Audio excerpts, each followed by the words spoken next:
New World was established in 1946 by the late Harry Goldberg and listed on the JSE in 1987.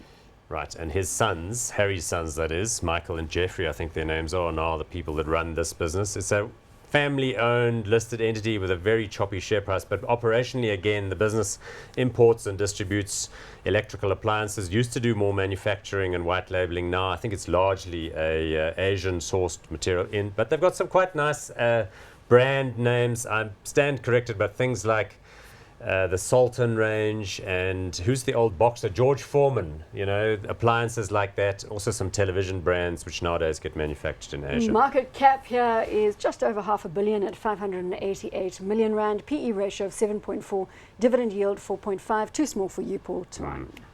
I agree. It's a small one to play in.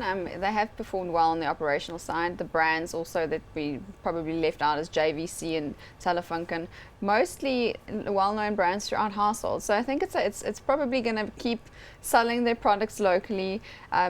The deteriorating rand is definitely not a positive for the company if you consider that they're importing most of what they're selling locally.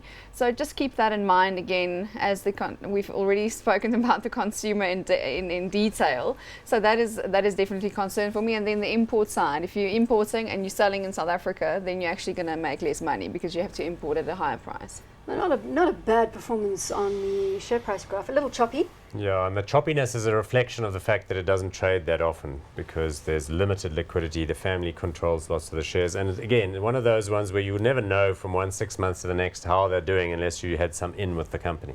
You might find that they have a fabulous 6 month, pay a dividend, and then the next time you see results, they're making a loss.